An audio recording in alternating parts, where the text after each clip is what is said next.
April 1814. Imagine you are standing on the highest peak of the world, holding the destiny of millions of people. And then suddenly, everything disappears. The most powerful man on the planet just stepped down from a small ship to set foot on an island only 220 square kilometers in size. Population, 12,000 people. That is all they left for him. His name was Napoleon Bonaparte. At every capital in Europe, from London, Vienna to St. Petersburg, every king, every emperor, and every general was convinced that they would never have to hear his name ever again. They believed he would rot on this island of Elba, forgotten, finished, and erased from the flow of history. But they were wrong. They underestimated one thing. The will of a genius never accepts a cage. Just exactly 292 days from that moment, Napoleon will return to Paris, once again rule France and make all of Europe tremble. So, how could a man betrayed by all his subordinates, exiled by an entire continent, with nothing left but 700 loyal soldiers, reclaim the most powerful country in Europe without firing a single shot? Welcome back to the channel. Today, we will dive deep into the greatest, boldest, and craziest comeback in human military history, Napoleon's 100 days. This is not just a history lesson. This is a classic case study on leadership, psychology, the power of personal branding, and the resilient will of a human being when pushed to the wall. Before we start, if you are someone who craves inspiring stories of rising from the ashes, hit the subscribe button and turn on notifications. Now, let's go back in time to Elba, May 1814. The island of Elba lies in the Mediterranean Sea, a place that Napoleon could ride across in just 2 hours. This was his new reality. The man who once reviewed massive armies of up to 500,000 people is now inspecting a harbor with a few dilapidated fishing boats. The man who designed the civil code as the foundation for modern European law is now arbitrating petty disputes between local farmers. His palace was a modest villa overlooking the sea. Small rooms, simple furniture. Nothing like the magnificent Versailles or the royal residences he once occupied across Europe. Just a house on a hill with a view of the waters he was not allowed to cross. The British had appointed an observer to watch over him, Colonel Neil Campbell. Campbell's task was simple: ensure Napoleon stayed on the island. Campbell visited often, observing every move and reporting to London. In letters, Campbell wrote, "He seems content. He gardens. He rides horses. He reads books."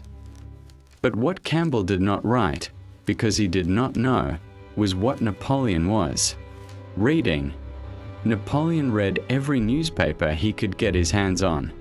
He received every letter smuggled through loyal contacts. He collected every piece of information about what was happening in France. And what was happening in his homeland was exactly as Napoleon predicted. King Louis XVIII was a political disaster. According to historical statistics, the French economy was stagnant, and resentment in the army had reached its peak. Soldiers who had fought for Napoleon for 20 years were being fired without pensions, insulted, and sent home empty-handed.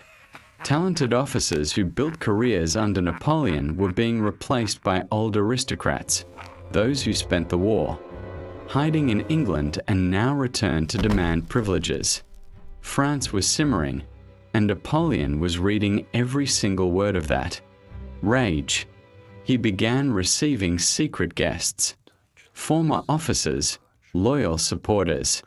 They came quietly, under the guise of tourists passing through. They sat with Napoleon and told him a truth. France hates Louis XVIII, the army misses Napoleon, and the people are suffering. Everyone believed nothing more could be done because Napoleon was finished. That is what the world believed. Except for Napoleon.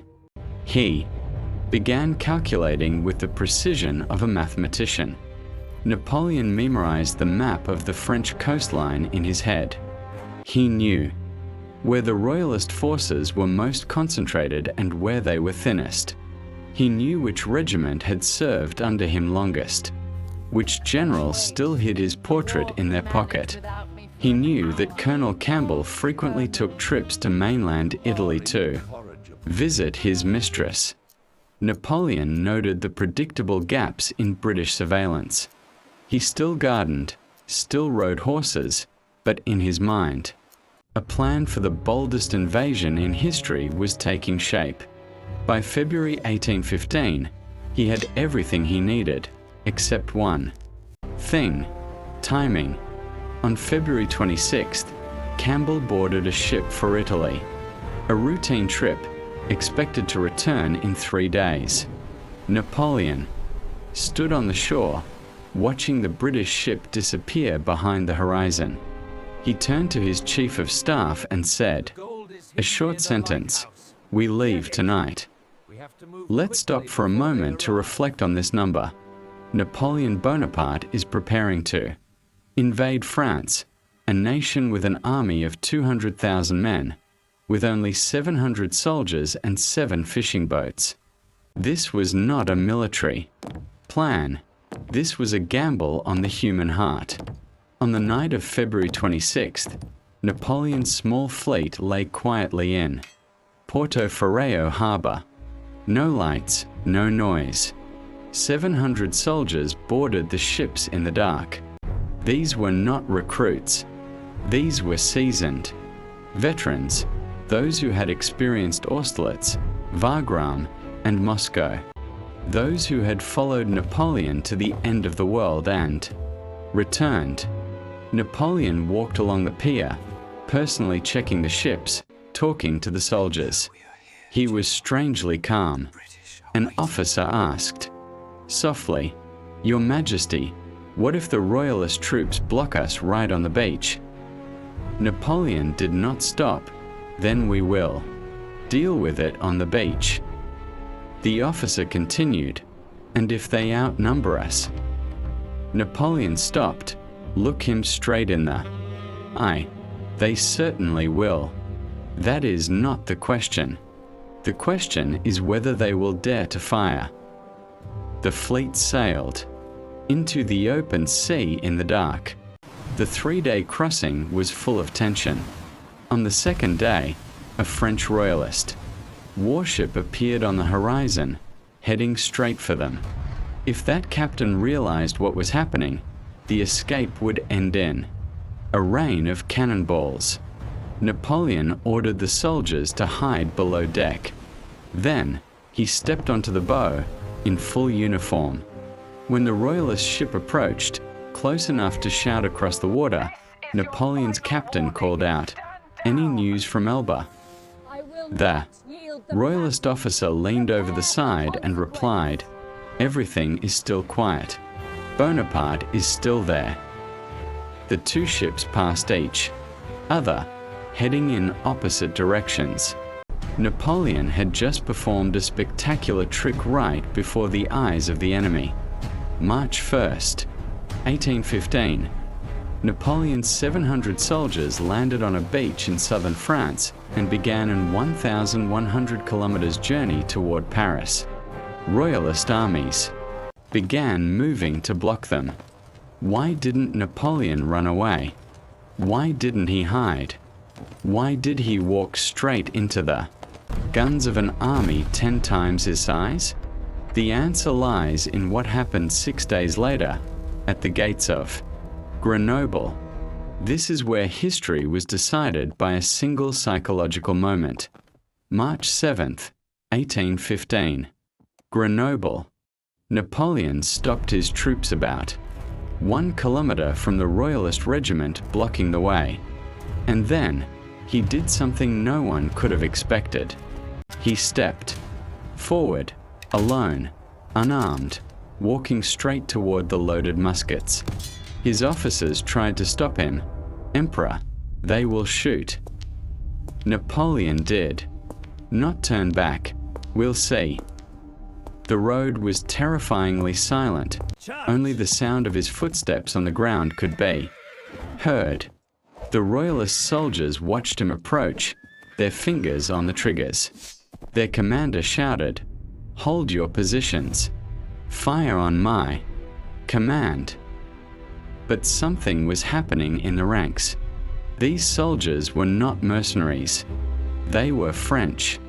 They were men who had served under Napoleon for years, carried his flag across Europe. And now they saw their emperor in his familiar grey coat, walking alone toward them with an unprotected bare chest. No one fired. Napoleon came within 50 meters, then 30, then 20, close enough to see the trembling on their faces. He stopped, slowly took off his hat and spoke. Not a grand speech, just a calm voice echoing, "Soldiers of the 5th Regiment, if any of you want to shoot your emperor, I am here. Shoot." The whole space seemed to freeze. The royalist commander was still screaming orders to fire, but the soldiers no longer heard him. One soldier lowered his gun, then a second, then a third, and then a cry rose from the ranks, "Vive l'Empereur! Long live the Emperor!" The entire regiment collapsed, not by fleeing, but by running toward Napoleon. They embraced him, crying, laughing, cheering his name. The regiment sent to destroy Napoleon had just become his army. Not a single shot was fired. Napoleon stood among them, calm as if he already knew the outcome. Because he did. This was never a military campaign. This was a psychological campaign. Napoleon didn't need to defeat the French army. He just needed to remind them who they were. And it only took him 30 seconds to do that. As night fell, Grenoble opened its gates. 6 days in France, not a single bullet fired. But the real challenge was just beginning. The king's most trusted general was marching south with the largest army in France. His name was Marshal Ney, the bravest of the brave. Before leaving Paris, Ney had promised King Louis XVIII one thing: "I will bring Napoleon back in an iron cage." March 10th, 1815. Paris. King Louis XVIII summoned Marshal Ney to the palace. The room was full of courtiers, ministers, and generals. Ney entered with a chest full of medals, back straight. The king spoke clearly for everyone to hear. "Marshal Ney, Bonaparte is advancing on Paris. I need you to stop him." Ney did not hesitate. He repeated the promise of the iron cage. The whole court applauded. Ney marched south with 6,000 elite soldiers, armed to the teeth and loyal to the crown. No one doubted the result. They had the numbers, they had the cause, they had the authority of the crown. Napoleon only had 700 men and a grey coat. March 14th. The two forces were close enough for Ney to receive news of Napoleon's progress. What he heard was not what he expected. There were no battles. Entire regiments were switching sides. Crowds of people lined the roads to welcome Napoleon. Ney's own soldiers began receiving letters from old comrades. "Come home. The emperor has returned." Ney ordered his soldiers to ignore those letters, but he himself was wavering. And then Napoleon did something unexpected. He wrote Ney a private letter, handwritten, not a military order, nor a threat. They were words between two men who had spent 20 years of fire together. The exact content of the letter has never been fully confirmed, but that night, when Ney read it alone in his tent, his world changed. The next morning, Ney stood before 6,000 soldiers, held up the letter, and read it aloud. Then he looked at the battle-scarred faces of his subordinates and said, "Soldiers, the cause of the Bourbons is lost forever. I myself will follow him." 6,000 soldiers cheered in unison. When Ney met Napoleon again, no one spoke for the first moment. Then Napoleon stepped forward and embraced Ney. "My friend, you have arrived just when I needed you most." Ney had broken his promise to the king, but he had kept his promise to a greater ideal. Now Napoleon had 7,000 soldiers and only 3 days' journey to Paris. That night, hearing that Ney had betrayed him, King Louis XVIII's face turned pale. He looked at the ministers, but no one dared to speak. All cards were lost. Every city had opened its doors. The king quietly packed his things and fled the capital in the middle of the night. A king fleeing his own people without Napoleon needing to fire a single shot to force it. March 20th, 1815. The throne of France had been empty for exactly 6 hours when Napoleon Bonaparte entered Paris. Crowds spilled into the streets, windows flung open, people screaming his name in a wild euphoria. When Napoleon reached the Tuileries Palace, the streets were so crowded that his carriage could not move. Old soldiers pushed the crowd aside just to touch his hand. Napoleon entered the palace, where everything remained exactly as it was when Louis XVIII fled. Official papers were still lying on the desks. It only took 19 days. From an exile with 700 men, Napoleon had reclaimed his empire without shedding a drop of blood. This was the pinnacle of political genius. But Napoleon knew one thing the celebrating crowd outside did not. Every king in Europe had just received news of his return, and they were mobilizing an unprecedented force. 700,000 soldiers from all directions were pouring toward the French border. Napoleon had only one choice: attack first, find and destroy them one by one before they could unite. What he did next was a military masterpiece that strategists today still study, but what went wrong afterward was a painful lesson about the cruelty of fate. Napoleon had 125,000 troops and a problem that seemed to have no solution against 700,000 enemies. His plan was to divide the 2 Allied armies stationed in Belgium, Wellington's British army in the west and Blücher's Prussian army in the east. If he moved fast enough, he could drive a sword between them, defeat the Prussians first, then turn to destroy the British. Mathematics supported him. Time supported him. June 16th, 1815. Napoleon defeated Blücher at Ligny. The Prussians scattered. Blücher was nearly trampled by horses. Napoleon had done exactly as planned.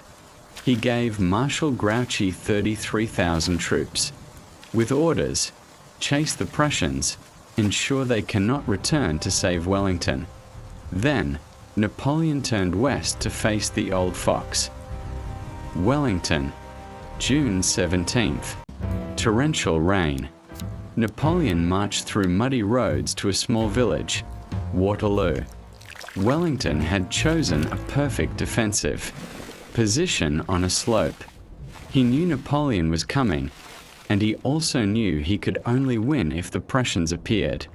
In time, everything depended on whether Grouchy could hold back Blücher. June the 18th, 11:30 a.m. Napoleon delayed the attack. The ground was too wet. Cannons could not move effectively in the mud.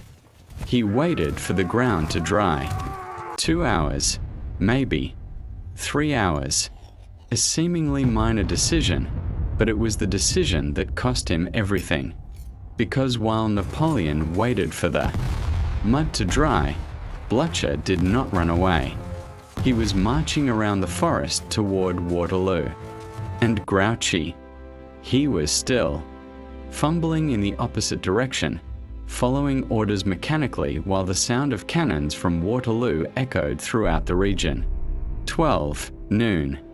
The attack began. The Battle of Waterloo was a hell on earth.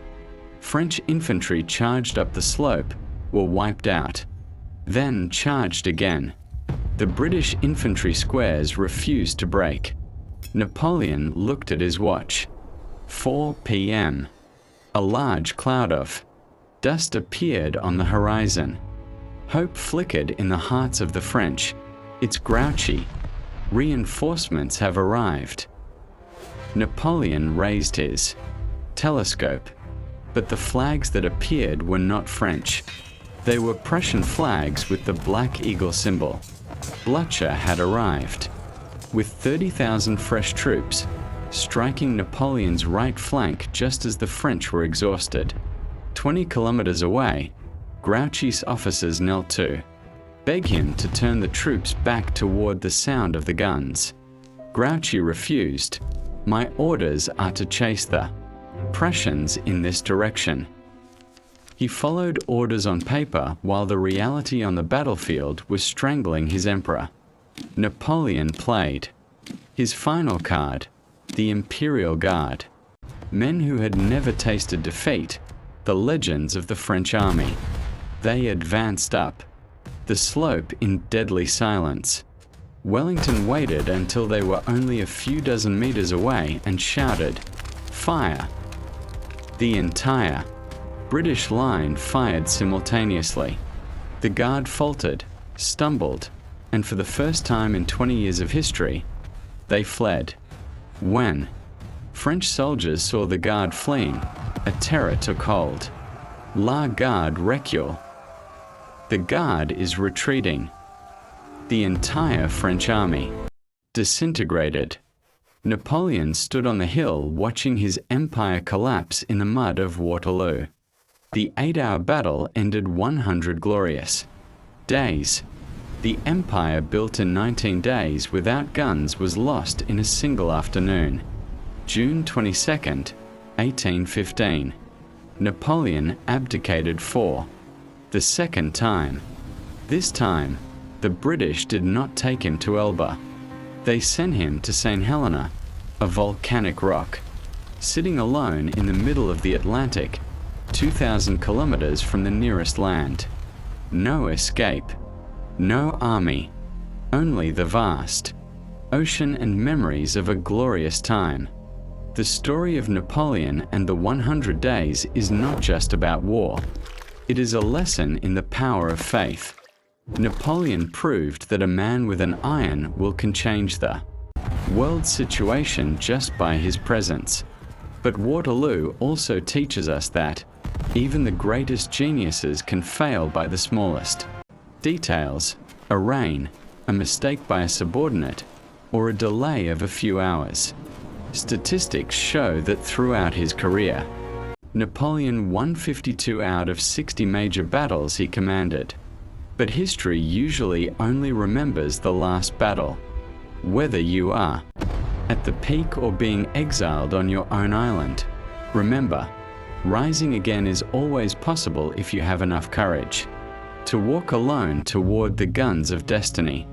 If you found this video useful and inspiring, help us spread it by pressing like and sharing with friends.